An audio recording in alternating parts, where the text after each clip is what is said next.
वयोवृद्ध नेता प्रभुनाथ सिंह जी को जेल में डाल दिया गया है, तो हमारी ताकत है कि नहीं निकालने की? हमने 2-3 मीटिंगों में आह्वान किया था कि आनंद मोहन सिंह छूटेंगे और जेल के ताले टूटेंगे। टूटे नहीं टूटे? अगर ये सरकारें नहीं छोड़ेगी तो एक दिन मार्च करेंगे। जेल का ताला टूटेगा।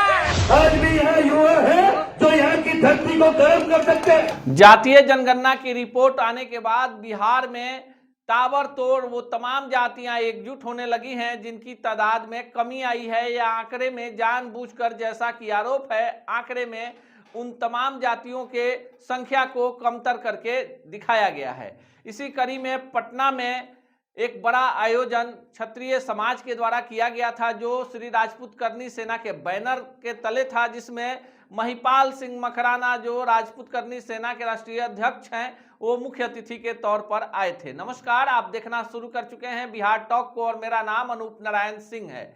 आपको लग रहा होगा कि इतने विलंब से इस खबर की पड़ताल हम क्यों कर रहे हैं, तो हम इसलिए इस खबर की समीक्षा कर रहे हैं कि पिछले 48 घंटे से पटना में ऐसे 4 बड़े आयोजन हो चुके हैं जिसमें तमाम वो जातियां पटना के विभिन्न स्थलों पर जुट रही है और सरकार के विरोध में अपने स्वर को बुलंद कर रही है। लेकिन हम क्षत्रिय रैली, क्षत्रिय सम्मेलन की चर्चा इसलिए कर रहे हैं कि ये जो क्षत्रिय सम्मेलन था ये पटना के ज्ञान भवन में बुलाया गया था। जैसा कि पहले से आयोजकों के द्वारा दावा किया गया था कि इसमें भीड़ जो होगी काफी अप्रत्याशित होगी, उस हिसाब से भीड़ जो है आई भी। लेकिन इस भीड़ में जो नायक बनकर उभर गए वो थे छपरा वाले युवराज सुधीर सिंह।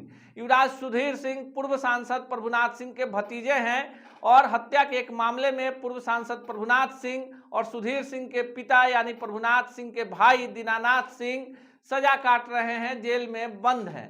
युवराज सुधीर सिंह के चचेरे भाई रणधीर सिंह छपरा के पूर्व विधायक रह चुके हैं और वर्तमान में महाराजगंज लोकसभा क्षेत्र से राजद के टिकट पर दूसरी बार चुनाव लड़ने के लिए पुरजोर तैयारी में लगे हुए हैं। सुधीर सिंह के चाचा केदारनाथ सिंह बनियापुर से राजद के लगातार चौथी बार विधायक हैं। खुद सुधीर सिंह ने 2020 के विधानसभा चुनाव में तरैया से निर्दलीय प्रत्याशी के तौर पर अपनी किस्मत आजमाई थी। 15,000 वोटरों ने सुधीर सिंह के पक्ष में मतदान भी किया था। तरैया में राजद और भाजपा के जंग के बीच में सुधीर सिंह तीसरे स्थान पर रहे थे। अब मूल मुद्दे पे आते हैं। पटना के ज्ञान भवन में जो कार्यक्रम आयोजित था उसमें लोगों को ये लग रहा था कि क्षत्रिय समाज को लेकर कई सारे विवादित विषयों पर चर्चा होगी। ठाकुर के कुआं पर तो हर कोई बोल रहा है, पर जो कुछ हुआ ज्ञान भवन में वो अलग तरह की पॉलिटिक्स थी। सुधीर सिंह ने पूरे मैदान को मार लिया। मैदान मारना आप ये समझ सकते हैं कि कोई आयोजन हो और कोई एक नेता जो बात कहे उस पर भीड़ सहमति प्रदान कर दे। किस विषय पर सहमति प्रदान की गई उन विषयों की हम चर्चा करेंगे और वीडियो भी आपको दिखाएंगे। पहले आप सुनिए कि क्या कुछ विषयों पर चर्चा हुई और महिपाल सिंह मकराना से लेकर युवराज सुधीर सिंह ने कार्यक्रम के दौरान क्या कुछ कहा। अभी किसी ने बोला कि हमारे वयोवृद्ध नेता प्रभुनाथ सिंह जी को जेल में डाल दिया गया है, तो हमारी ताकत है कि नहीं निकालने की?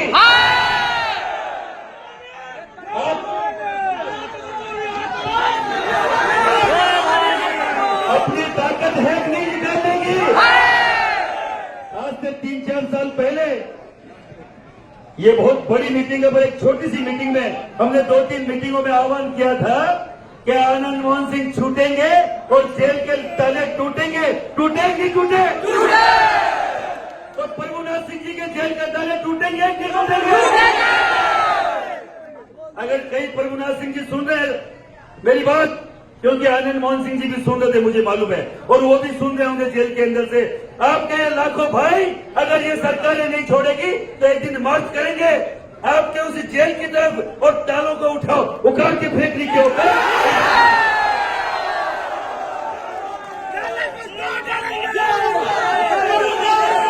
अभी बिहार की धरती बांध नहीं हुई है। जेल का ताला टूटेगा। जेल का ताला टूटेगा। अभी बिहार की धरती बांध नहीं हुई है। मेरे भाई युवराज सुधीर सिंह जी जैसे आज भी यहाँ युवा है धरती को गर्म कर सकते हैं।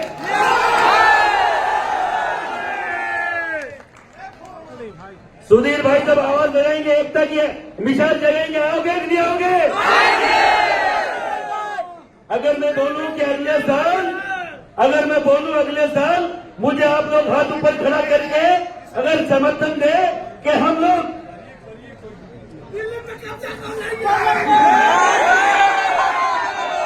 तो आपने सुना कि पूरे कार्यक्रम में पूर्व सांसद प्रभुनाथ सिंह की रिहाई, क्षत्रिय समाज के एकजुटता, सामाजिक विसंगतियां, राजनीतिक रूप से हकमारी, साथ ही साथ समय समय पर दूसरे जातियों और दलों के नेताओं के द्वारा क्षत्रियों को टारगेट करने का मुद्दा इस पूरे कार्यक्रम में छाया रहा। सबसे सुखद बात यह रही कि पहली बार इस बड़े कार्यक्रम में बिहार का कोई बड़ा राजपूत नेता मंच पर नजर नहीं आया। युवाओं ने अपनी भागीदारी निभाई तो भीड़ भी खूब तालियां बजाते हुए नजर आई।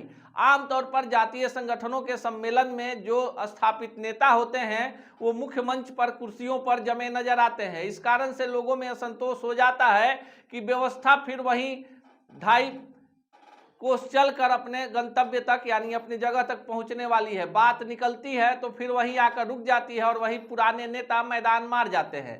लेकिन ये सम्मेलन कई बड़ा संदेश दे गया कि बड़े राजनेताओं के बावजूद भी पटना में भीड़ जुटाई जा सकती है और अपने समाज के हक और हकूक की बात की जा सकती है। इसी तरह की तमाम खबरों के लिए दिन भर बने रहें बिहार टॉक पे। ऐसे ही खबरों के लिए जुड़े रहे बिहार टॉक से। यूट्यूब पर लाइक और सब्सक्राइब करें, बेल आइकन जरूर दबाएं। फेसबुक, ट्विटर और इंस्टा पर फॉलो करें। धन्यवाद।